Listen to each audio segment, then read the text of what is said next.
അവർ 4 പേരും കണി കണ്ടുകൊണ്ട് മനസ്സുരുകി പ്രാർത്ഥിച്ചു അങ്ങനെ നിന്നു. ശേഷം അവർ എല്ലാവരും ഓരോരുത്തരുടെയും ഭർത്താക്കന്മാരെ വിളിക്കാനായി റൂമിലേക്ക് പോയി. ദേവു റൂമിലേക്ക് വന്ന് നോക്കുമ്പോൾ തലകിണയിൽ ഒരു വശത്തേക്ക് മുഖം ചിരിച്ചു വെച്ച് കിടന്നുറങ്ങുകയാണ് ധ്രുവൻ. ദേവു കുറച്ചുനേരം ധ്രുവനെ അങ്ങനെ നോക്കി നിന്നു. അവൻ്റെ നെറ്റിയിലൊന്ന് അമർത്തി ചുംബിച്ചു. ശേഷം അവൻ്റെ കണ്ണ് ദേവു തൻ്റെ കൈകൊണ്ട് മറച്ചു പിടിച്ചുകൊണ്ട് അവനെ നോക്കി. ശിവേട്ടാ, ശിവേട്ടാ, ദേവു വിളിച്ചു. ധ്രുവൻ ഒന്ന് മൂളി. എഴുന്നേറ്റേ, കണി കാണണം, കണ്ണു തുറക്കല്ലേ. പതിയെ എഴുന്നേറ്റിരിക്കെ, ദേവു പറഞ്ഞു. അപ്പോഴാണ് ഇന്ന് വിഷുവാണ് എന്ന് ധ്രുവന് ഓർമ്മ വന്നത്. അതോടെ അവൻ കണ്ണു തുറക്കാതെ മെല്ലെ ഒന്ന് എഴുന്നേറ്റിരുന്നു. കണ്ണു തുറക്കണ്ട, ഞാൻ താഴെ എത്തിക്കുന്നത് വരെ. അവിടെ എത്തിയാൽ പറയാം, ദേവു പറഞ്ഞു. ഓക്കെ അഞ്ചുമോളെ, ധ്രുവൻ ചിരിച്ചുകൊണ്ട് മെല്ലെ പറഞ്ഞു. അതിന് ദേവു ഒന്ന് ചിരിച്ചുകൊണ്ട് ധ്രുവൻ്റെ കയ്യിൽ പിടിച്ചു. ധ്രുവ് ഇരുന്നിടത്ത് നിന്നും മെല്ലെ എഴുന്നേറ്റു. ശേഷം ദേവു പറയുന്നത് പോലെ തന്നെ ധ്രുവ് പതിയെ റൂം വിട്ട് ദേവുവിൻ്റെ ഒപ്പം പുറത്തേക്കിറങ്ങി.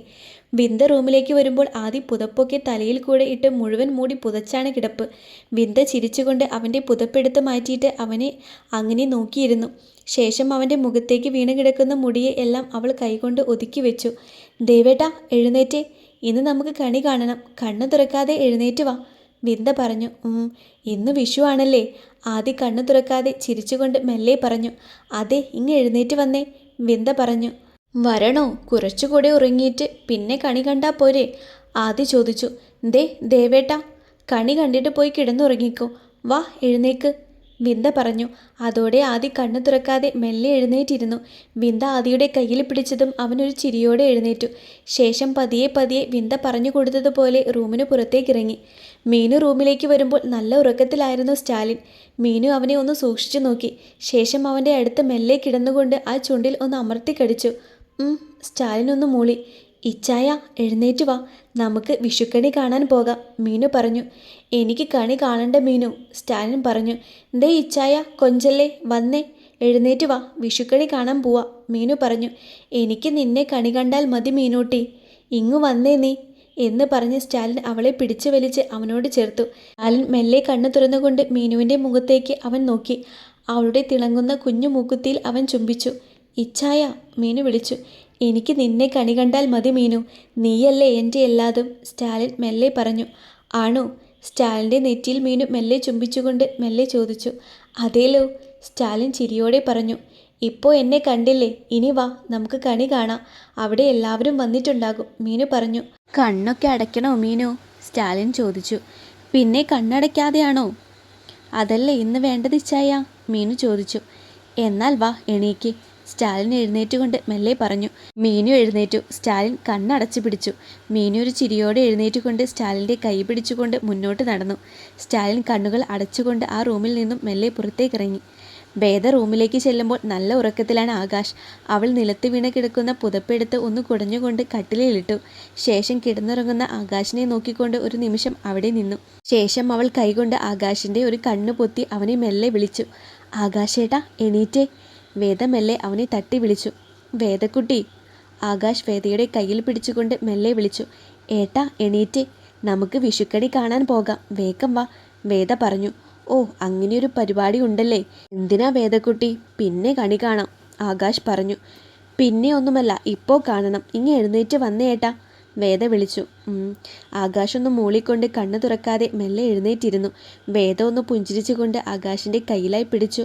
അവൻ മെല്ലെ എഴുന്നേറ്റു. ശേഷം പതിയെ പതിയെ നടന്നു. ആകാശും വേദയും കൂടെ ആ റൂമിന് പുറത്തേക്കിറങ്ങി. അങ്ങനെ എല്ലാ ആൺപിള്ളേരും നിരത്തി നിർത്തിയിട്ട് പെൺപിള്ളേർ കണി കാണിച്ചു കൊടുത്തു. അജുവിനെയും മെബിയെയും ദേവും വിന്ദയും കൂടെയാണ് കൊണ്ടുവന്ന് നിർത്തിയത്. കണി കണ്ടു കഴിഞ്ഞതും ആൺപിള്ളേർ എല്ലാവരും ഒന്ന് ചെന്നിരുന്നു. ഒന്നിനും ഉറക്കം മാറിയില്ലായിരുന്നു. ഇനി പടക്കം പൊട്ടിച്ചാലോ? മീനു ചോദിച്ചു. എൻ്റെ മീനു, ഈ രാവിലെ തന്നെ പടക്കം പൊട്ടിക്കണോ? പിന്നെ പൊട്ടിക്കാം, ധ്രുവൻ പറഞ്ഞു. രാവിലെയല്ലേ പടക്കം പൊട്ടിക്കുക, അല്ലാതെ പിന്നെ നാളെയാണോ? വിന്ദ ചോദിച്ചു. അതെന്നെ, രാവിലെ തന്നെയാ പടക്കം പൊട്ടിക്കുന്നത്, കുറച്ച് രാവിലെ പൊട്ടിക്കും, പിന്നെ രാത്രി, ദേവു പറഞ്ഞു. പടക്കമൊക്കെ പൊട്ടിക്കാം, എന്തായി നിങ്ങളെ ഹണിമൂൺ ട്രിപ്പ്? അജു ചോദിച്ചു. അതീ വിഷു കഴിഞ്ഞാലുള്ള അടുത്ത പരിപാടി അതാണ്, ധ്രുവൻ ചിരിച്ചുകൊണ്ട് പറഞ്ഞു. അതെ, നമുക്ക് ട്രിപ്പ് ഇന്ത്യ മുഴുവൻ പോണം, ഹണിമൂൺ ട്രിപ്പിന് കേട്ടോ മീനു, സ്റ്റാലിൻ പറഞ്ഞു. പിന്നെ അല്ലാതെ, നമുക്ക് മുഴുവൻ പോയി കണ്ടിട്ട് വരാം ഇച്ച, മീനു പറഞ്ഞു. Hello guys. മൗനി അവിടേക്ക് തുള്ളിച്ചാടി വന്നു. അവളെ കണ്ടതും അത്ര നേരം മിണ്ടാതെ അടങ്ങിയിരുന്ന എബിക്ക് അസ്വസ്ഥമാവാൻ തുടങ്ങി. ആ വന്നോ? നിനക്ക് ഇന്നെങ്കിലും വീട്ടിലിരുന്നൂടേടി കുരുപ്പേ? അജു ചോദിച്ചു. ഓ പിന്നെ, വീട്ടിലിരുന്നിട്ട് എന്തിനാ? ഈ വീടും എൻ്റേതല്ലേ, അതുകൊണ്ടാ, മൗനി പറഞ്ഞു. അതെ അതെ മൗനി, നീ ഈ വീട്ടിലെ മരുമകളായിട്ട് വാ, ദേവു പറഞ്ഞു. ഏയ്, അതിനിവിടെ എവിടെ കെട്ടിക്കാൻ പ്രായമായ ചെക്കനുള്ളത്? മൗനി ചോദിച്ചു. നിന്റെ അജു, അവനെ കെട്ടിക്കോ മൗനി നീ, സ്റ്റാലിൻ പറഞ്ഞു. അയ്യോ, അജു നിലവിളിച്ചു. എന്താടാ കിടന്ന് അലറുന്നത്? ആദി ചോദിച്ചു. അതല്ല, എനിക്ക് വേണ്ട ഇവളെ, അജു പറഞ്ഞു. എബി അത് കേട്ട് മൗനിയെയും അജുവിനെയും ഞെട്ടിക്കൊണ്ട് നോക്കിയിരുന്നു. അയ്യേ, എനിക്കെങ്ങാനും വേണ്ട ഇവനെ, മൗനി ഒരു ആക്കലോടെ പറഞ്ഞു. അപ്പോൾ നിങ്ങൾ തമ്മിൽ പ്രേമത്തിലല്ലേ? നിങ്ങൾക്ക് അങ്ങനെയൊന്നുമില്ലേ? ദേവു ചോദിച്ചു. പിന്നെ നിങ്ങൾക്കെന്താ, അവനെൻ്റെ ബെസ്റ്റ് ഫ്രണ്ടാണ്, ഞാൻ അവൻ്റെയും, അല്ലാതെ പ്രേമൊന്നുമല്ല. ആ പൊട്ടൻ എൻ്റെ ചങ്കാണ്, മൗനി പറഞ്ഞു. നിങ്ങൾ ഇത്രയും സപ്പോർട്ടാണെങ്കിൽ എനിക്ക് ഇവിടെയുള്ള കുഞ്ഞിയെ കെട്ടിച്ചതാ, അജു പറഞ്ഞു. അതാണ് ഞാനും അത് പറയാൻ വരുമായിരുന്നു. അജു കുഞ്ഞിയെ നല്ല രീതിയിൽ വായി നോക്കുന്നത് ഞാൻ കണ്ടായിരുന്നു, മൗനി പറഞ്ഞു. എന്നാൽ പിന്നെ അവളുടെ വീട്ടിൽ പോയി നമുക്ക് ഒന്ന് ആലോചിച്ചൂടെ? ആകാശ് പറഞ്ഞു. അതെ, അങ്ങനെയാണെങ്കിൽ നമ്മുടെ ഹണിമൂൺ എല്ലാം കഴിഞ്ഞിട്ട് ഇവരുടെ കെട്ട് നടത്താം, ആദി പറഞ്ഞു. പക്ഷെ അവളുടെ അച്ഛൻ സമ്മതിക്കോ? എനിക്ക് അതുപോലെ തോന്നുന്നില്ല, അജു പറഞ്ഞു. സമ്മതിച്ചില്ലെങ്കിൽ നമുക്ക് അവളെ തട്ടിക്കൊണ്ട് വരാടാ, അല്ലേ ധ്രുവ? സ്റ്റാലിൻ പറഞ്ഞു. അതെ, നീ ഞങ്ങളുടെ പെങ്ങളെ തട്ടിക്കൊണ്ടു പോയതുപോലെ അല്ലേ അളിയ? ധ്രുവൻ പറഞ്ഞു. എന്തിനാ അതൊക്കെ ഇവിടെ പറയുന്നത്? അജുവിൻ്റെ കാര്യത്തിൽ ആദ്യം തീരുമാനമുണ്ടാക്ക്, സ്റ്റാലിൻ ഒരു ചിരിയോടെ പറഞ്ഞു. നമുക്കൊന്ന് സംസാരിക്കാം, എന്നിട്ട് നോക്കാം, അതല്ലേ അതിൻ്റെ ഒരു ഇത്, ദേവു പറഞ്ഞു. അത് കഴിഞ്ഞിട്ട് നമുക്ക് എബിയുടെ കാര്യത്തിൽ ഒരു തീരുമാനമുണ്ടാക്കാം, മീനു പറഞ്ഞു. എനിക്ക് കല്യാണത്തിനോടൊന്നും താല്പര്യമില്ല, ആ കാര്യത്തിൽ എന്നെ വിട്ടേക്ക്, എബിൻ പറഞ്ഞു. എന്നാൽ നമുക്ക് മൗനിയെ ആലോചിക്കാം, വിന്ദ പറഞ്ഞു. എന്തിനെ? എനിക്കൊന്നും വേണ്ട ഈ കാലമാടനെ, ഒന്ന് പോയേ വിന്ദേച്ചി, മൗനി പറഞ്ഞു. മര്യാദക്ക് സംസാരിക്കണം, കാലമാടൻ എന്നൊന്നും നീ എന്നെ വിളിക്കരുത്, എബി ദേഷ്യത്തിൽ പറഞ്ഞു. എന്നാ പിന്നെ മാലാക എന്ന് വിളിക്കാം, എങ്ങനെയുണ്ട്, കൊള്ളാവോ? മൗനി ചോദിച്ചു. നീ വേറെ ആരെയും വിളിച്ചോ, എന്നെ വിളിച്ചേക്കരുത്, നീ കച്ചറ സംസാരം എന്നോട് വേണ്ട, എബി പറഞ്ഞു. നിങ്ങൾക്ക് കേൾക്കാൻ പറ്റിയാൽ കേട്ടാൽ മതി, ഇനി അതിന് പറ്റില്ലെങ്കിൽ ചെവി പൊത്തിക്കോ, എൻ്റെ സംസാരം ഇങ്ങനെയാണ്, വേണേൽ കേട്ടാൽ മതി, മൗനി പറഞ്ഞു. ചെവി പൊത്തി ഇരിക്കാനൊന്നും പറ്റില്ല, നീ നിന്റെ വീട്ടിൽ പോയി പറ. അതിനെങ്ങനെ? രാവിലെ തന്നെ മറ്റുള്ളവരെ വീട്ടിൽ കയറി വരാനല്ലേ സമയം, എബിൻ പറഞ്ഞു. അതിനെന്താ, ഞാൻ നിങ്ങളുടെ തലയിലേക്കൊന്നുമല്ലല്ലോ കയറി വന്നത്, പിന്നെ എന്താ നിങ്ങൾക്ക് ഇത്ര പ്രശ്നം, മൗനി ചോദിച്ചു. അവരുടെ രണ്ടുപേരുടെയും വഴക്ക് കേട്ട് കിളി പോയിട്ടിരിക്കുകയായിരുന്നു ബാക്കിയുള്ള. അതെ, ഒന്ന് നിർത്തിക്കുക രണ്ടുപേരും, നല്ലൊരു ദിവസമായിട്ട് കൊച്ചു പിള്ളേരെ പോലെ വഴക്കിടുന്നു. എന്താ ഇത് രാവിലെ തന്നെ ഇങ്ങനെ വഴക്കിടുന്നത്? നീ എന്താ എബി, വലിയ ചെക്കനല്ലേ, വേദ ചോദിച്ചു.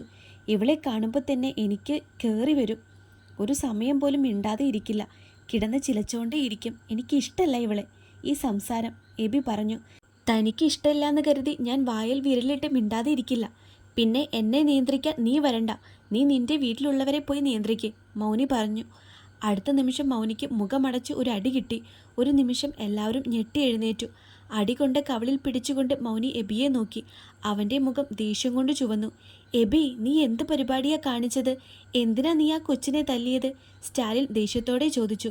പിന്നെ ഇവൾ വീട്ടുകാരെ പറയുന്നത് കേട്ടിട്ട് ഞാൻ ആ വർത്താനം കേട്ടില്ല എന്ന് വെക്കണോ? എബി ചോദിച്ചു.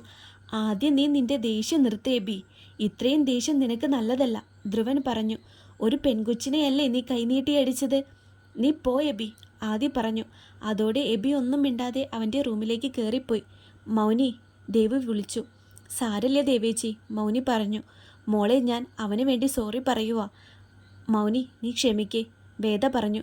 ഞാൻ ഇവിടേക്ക് വരുന്നത് എനിക്കൊരു സമാധാനത്തിന് വേണ്ടിയാണ്. എൻ്റെ അച്ഛൻ മാത്രമുള്ളൂ, അമ്മ ഇളയമ്മയാണ്. എൻ്റെ കുഞ്ഞിലെ അമ്മ മരിച്ചുപോയി. അച്ഛൻ വേറെ കല്യാണം കഴിച്ചതും ഞാൻ ആ വീട്ടിൽ ആരുമല്ലാതെയായി. ഉപദ്രവമില്ല, ഇതുപോലെ ആരും ശ്രദ്ധിക്കുകയുമില്ല. എനിക്ക് താഴെയും ഒരു പെൺകുട്ടിയാണ്. അവളോട് സ്നേഹം കാണിക്കുമ്പോൾ എനിക്ക് സങ്കടമാവും. ആ വിഷമം മാറിയത് ഇവിടെ വന്നപ്പോഴാണ്, മൗനി മെല്ലെ പറഞ്ഞു നിർത്തി. മൗനി മോളെ, വിഷമിക്കല്ലേ, ധ്രുവൻ അവളെ ചേർത്ത് പിടിച്ചുകൊണ്ട് പറഞ്ഞു. അവൾ ധ്രുവനെ കെട്ടിപ്പിടിച്ചു. സ്റ്റാലിനും ആദിയും പിന്നെ ആകാശും അജുവും മൗനിയെ ചേർത്ത് പിടിച്ചു. നിനക്ക് ഇവിടെ വന്ന് നിന്നൂടെ മൗനി, നീ കൂടെ ഇവിടെ ഉണ്ടെങ്കിൽ അടിപൊളിയായേനെ, മീനു പറഞ്ഞു. അതെ, നീ നാളെ തന്നെ നിന്റെ ബാഗും എടുത്ത് ഇങ്ങ് വാ മൗനി മോളെ, ദേവു പറഞ്ഞു. അത് വേണ്ട, ഞാൻ എൻ്റെ വീട്ടിലേക്ക് പോവാ, ഇവിടെ നിന്നാൽ ശരിയാവില്ല, മൗനി പറഞ്ഞു. നീ എവിടെയും പോവില്ല, ഇന്നു മുതൽ നീ ഇവിടെയാണ് നിൽക്കുന്നത്. ധ്രുവേട്ട, മൗനിയുടെ വീട്ടിലേക്ക് വിളിച്ച് പറയ് കേട്ടോ, വിന്ദ പറഞ്ഞു. അതൊക്കെ സെറ്റ്, ധ്രുവൻ പറഞ്ഞു. നീ വന്നേ മൗനി, നമുക്ക് അടുക്കളയിൽ പോകാം, വായു, അവിടെ പണിയുണ്ട്, വിന്ദ മൗനിയെ വിളിച്ച് അവിടെ നിന്നും പോയി. റൂമിലൂടെ സിഗരറ്റ് വലിച്ച് കത്തിച്ച് പുകച്ചുകൊണ്ട് ഒരു സ്ഥലത്തിരിക്കാതെ അങ്ങോട്ടും ഇങ്ങോട്ടും നടക്കുകയാണ് എബി. അപ്പോഴാണ് റൂമിലേക്ക് ധ്രുവനും ആദിയും സ്റ്റാലിനും ആകാശും അജുവും വന്നത്. അതോടെ അവൻ കയ്യിലിരുന്ന സിഗരറ്റ് കെടുത്തി നിലത്തിട്ടു. ഒരെണ്ണം താടാ, ധ്രുവ് പറഞ്ഞു. അതോടെ എബി സിഗരറ്റ് പാക്കറ്റ് എടുത്തു കൊടുത്ത് എല്ലാവരും ഓരോന്നെടുത്ത് കത്തിച്ച് വലിക്കാൻ തുടങ്ങി. എബി, നിന്നെ ഉപദേശിക്കുവാണെന്ന് വിചാരിക്കരുത്. കാരണം നിന്റെ പ്രായത്തിൽ ഞങ്ങളും ഇങ്ങനെയാണ് ആയിരുന്നത്. പക്ഷേ എടുത്തുചാട്ടം കൊണ്ട് ഒരു കാര്യവുമില്ല എന്ന് മനസ്സിലാക്കണം. അത് നമുക്ക് തന്നെ ഒരു പ്രശ്നമായി മാറും. ഇപ്പോൾ മൗനി അനുഭവിച്ചു കൊണ്ടിരിക്കുന്ന കാര്യം എൻ്റെ ചെറുപ്പത്തിൽ ഞാനും അനുഭവിച്ചു കൊണ്ടിരുന്നതാണ്. പക്ഷേ അവൾ എല്ലാവരോടും സ്നേഹത്തിലാണ് സംസാരിക്കുന്നത്, ധ്രുവ് പറഞ്ഞു. എബി, നിനക്കിഷ്ടമല്ലെങ്കിൽ നീ മൗനിയോടൊന്നും സംസാരിക്കാൻ നിൽക്കണ്ട.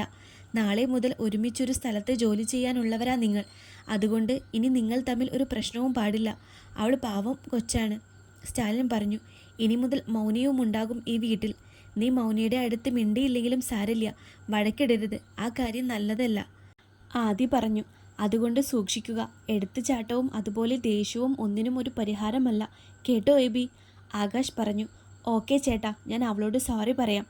അപ്പോൾ വന്ന ദേഷ്യത്തിൽ അടിച്ചതാ, എബി പറഞ്ഞു. അതൊന്നും വേണ്ട, ഇനിയത് ആവർത്തിക്കാതിരുന്നാൽ മതി എബി, ധ്രുവൻ പറഞ്ഞു. ഇനി ആവർത്തിക്കില്ല ചേട്ടാ, എബി പറഞ്ഞു. എന്നാ വാ, നമുക്ക് പടക്കം പൊട്ടിക്കാം. വിഷു ആയിട്ട് പടക്കം പൊട്ടിച്ചില്ല എന്ന് വെച്ചാൽ മോശമല്ലേ പിള്ളേരെ, അജു പറഞ്ഞു. അതോടെ വലിച്ചുകൊണ്ടിരുന്ന സിഗരറ്റ് ബിന്നിലിട്ടിട്ട് എല്ലാവരും പടക്കം പൊട്ടിക്കാനായി വീടിൻ്റെ പുറത്തേക്ക് നടന്നു. പെൺപിള്ളേർ അടുക്കളയിൽ കാര്യമായ ജോലിയിലാണ്. ഓരോരുത്തരും ഓരോ ജോലിയിൽ മുഴുകിയിരിക്കുകയാണ്. ഇനി നമുക്ക് നാളെ നോൺ വെജ് സദ്യ ഉണ്ടാക്കാം ട്ടോ മീനു ചേച്ചി, മൗനി പറഞ്ഞു. അതെന്തിനാ, മീനു ചോദിച്ചു. ഈ പാലക്കാട് ഇങ്ങനെയാ, ഇവിടെ രണ്ടാം വിഷുവും ആഘോഷിക്കും. പിന്നെ നാളെയല്ലേ ഇവിടുത്തെ വിഷുവേല, ദേവു പറഞ്ഞു. അതെന്നെ, നാളെ ഇവിടെയുള്ളവരൊക്കെ നോൺ വെജ് ഫുഡാണ് കഴിക്കുക, മൗനി പറഞ്ഞു. അതല്ല മൗനി, നാളെ നിനക്ക് ജോലിക്ക് കയറണമല്ലോടി, അതും എബിയുടെ കൂടെ, വേദ പറഞ്ഞു. അയാളുടെ കൂടെ ഒന്നുമല്ല, എൻ്റെ ചേട്ടന്മാരുടെ കൂടെയാ ഞാൻ പോകുന്നത്, മൗനി പറഞ്ഞു. എബിക്കിത്തിരി ദേഷ്യം കൂടുതലുണ്ട്, അവൻ്റെ കയ്യിൽ നിന്ന് പോയതാ, വിന്ദ പറഞ്ഞു. പിന്നെ ഈ ദേഷ്യം കൂടിയാലും കുഴപ്പമാണല്ലോ, അതാണ് ഇവിടെ ഉണ്ടായത്, മീനു പറഞ്ഞു. എന്നെ ആരും ഇങ്ങനെ അടിച്ചിട്ടില്ല, തിരിച്ച് ഉറപ്പായും കൊടുക്കും. അപ്പോൾ കൊടുക്കാതെ ഇരുന്നത് എന്താണെന്നറിയോ? ഒരു ആണിനെ എല്ലാവരുടെയും മുന്നിൽ വെച്ച് കൈനീട്ടി അടിക്കുന്നതിൽ പരം നാണക്കേട് വേറെയില്ല, അതുകൊണ്ടാ, മൗനി പറഞ്ഞു. നീ അത് വിടും മൗനി, ഇനി പ്രതികാരം ചെയ്യാനൊന്നും പോവണ്ട, വേദ പറഞ്ഞു. അങ്ങനെ നിങ്ങൾ പറയും, ഉറപ്പായും തിരിച്ചടി ഒന്ന് ഞാൻ കൊടുത്തിരിക്കും, മൗനി അവളുടെ കവളിൽ കൈവച്ചുകൊണ്ട് പറഞ്ഞു. എന്നാ ഇനിയും പോയി തല്ലുകൊണ്ടിട്ട് വാ കേട്ടോ. ഇതൊന്നും വേണ്ട മൗനി, വിന്ദ പറഞ്ഞു. അങ്ങനെ കൊണ്ടാലും സാരല്ല, അടി വാങ്ങിയിരിക്കുന്ന സ്വഭാവമല്ല ഈ മൗനിയുടേത്, മൗനി പറഞ്ഞു. എന്നാ നീ എന്താണെന്ന് വെച്ചാൽ ചെയ്യേ, ദേവു പറഞ്ഞു. അങ്ങനെ ഭക്ഷണമെല്ലാം റെഡിയാക്കി അവർ അവിടെ ടേബിളിൻ്റെ മുകളിൽ കൊണ്ടുവച്ചു. എല്ലാവരും കഴിക്കാനായി ഇരുന്നു. എബി മൗനിയുടെ ആ മുഖത്തേക്കൊന്ന് നോക്കിയെങ്കിലും അവൾ അവനെ ഒരു വട്ടം പോലും നോക്കിയില്ല. വേദയും ദേവും എല്ലാം എല്ലാവർക്കും വിളമ്പി വെച്ച് കൊടുത്തു. ശേഷം അവരും ഇരുന്ന് കഴിക്കാനായിട്ട് തുടങ്ങി. നിങ്ങളുടെ ഹണിമൂൺ ട്രിപ്പിൻ്റെ കാര്യത്തിൽ എന്തെങ്കിലും തീരുമാനമായോ, അജു ചോദിച്ചു. അതിന് ഇനി സ്ഥലം കണ്ടുപിടിക്കണം, എല്ലാം ബുക്ക് ചെയ്യണം, അങ്ങനെ കുറേ പരിപാടികളുണ്ട്, ദേവു പറഞ്ഞു. ഇവന് എത്രയും പെട്ടെന്ന് കല്യാണം കഴിക്കണം, അതിനു വേണ്ടിയാ അല്ലേടാ അജു, മൗനി പറഞ്ഞു. അങ്ങനെയൊന്നുമില്ല, എങ്കിലും ഞാനിവിടെ ഇങ്ങനെ ഈ വീട് നിറഞ്ഞു നിൽക്കുമല്ലേ, അജു പറഞ്ഞു. അത് നാളെ ക്ലാസ്സിൽ പോകുമ്പോൾ മാറിക്കോളും. പിന്നെ ആദ്യം നീ അവളുടെ അടുത്ത് ഒരു കമ്പനി ഉണ്ടാക്ക്. നീ എപ്പോഴും ഈ മൗനിയുടെ കൂടെ നടന്നാൽ കുഞ്ഞിക്ക് തോന്നും നീയും മൗനിയുമാണ് പ്രേമിക്കുന്നത് എന്ന്.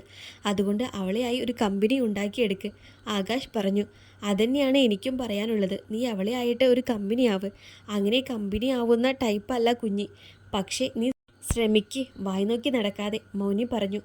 ഞാൻ ചോദിക്കുന്നത് എന്തിനാ ഇങ്ങനെ പ്രേമിക്കുന്നത്, അതിലെന്താ ഇത്രയും വലുതായുള്ളത്, എബി ചോദിച്ചു. അത് കേട്ട് മൗനി പൊട്ടിച്ചിരിച്ചു പോയിരുന്നു. അവൾ ഒരു വിധം ചിരി കടിച്ചമർത്തിയിരുന്നു. എബി, ജീവിതകാലം മുഴുവൻ നമുക്ക് ഒറ്റയ്ക്ക് ജീവിക്കാൻ പറ്റുമോ? അങ്ങനെ പറ്റുവാണേലും നമ്മളെ നോക്കാൻ കുറേ പേര് നമുക്ക് ചുറ്റും വേണം. കല്യാണം, പ്രണയം എന്ന് പറയുന്നത് വേറെ അനുഭൂതി തന്നെയാ. നിന്നേക്കാളും വലിയ സംസാരമൊക്കെ ആയിരുന്നു എബിയും ഞാനും, ഈ ആദിയും സ്റ്റാലിനും ആകാശമൊക്കെ. ഞങ്ങൾ വെറുത്ത പ്രണയമാണ് ഞങ്ങളെ ഇന്ന് ഈ ജീവിതത്തിലേക്ക് എത്തിച്ചത്, ജീവിതം മാറ്റിമറിച്ചത്. ഇത്ര നല്ല ജീവിതം തന്നത് ദേ ഇപ്പോൾ നിന്നോട് ഇങ്ങനെയൊക്കെ സംസാരിക്കാൻ തന്നെ പഠിപ്പിച്ചത് പ്രണയമാണ്. അതുകൊണ്ടാണ് പറയുന്നത്, ധ്രുവ് ചിരിച്ചുകൊണ്ട് പറഞ്ഞു. നോക്കിയബി, ഞാനൊക്കെ ഒരു പെണ്ണിൽ ഒതുങ്ങിയത് കാരണം തന്നെ ഈ മീനുവാണ്. ഓപ്പണായിട്ട് പറയുകയാണെങ്കിൽ ഒത്തിരി പേരുമായിട്ട് ഞാൻ ബെഡ് ഷെയർ ചെയ്തിട്ടുണ്ട്. പക്ഷേ അവരൊന്നും എന്നെ പിടിച്ചു നിർത്തിയിട്ടില്ല. പക്ഷേ ഒരൊറ്റ നോട്ടത്തിൽ തന്നെ എന്നെ അവളിലേക്ക് അങ്ങ് തറച്ചു നിർത്തി. മീനുവിൽ ഞാൻ അടിമപ്പെട്ടു പോയി. എൻ്റെ ജീവിതം ഇങ്ങനെയൊക്കെ മാറും. ഇത്രയും നല്ല പോലെ ഞാൻ സംസാരിക്കാനും പഠിച്ചത് മീനു വന്നതിന് ശേഷമാണ്. സ്റ്റാലിൻ പറഞ്ഞു. പ്രണയം ഒരിക്കലും മോശമല്ല.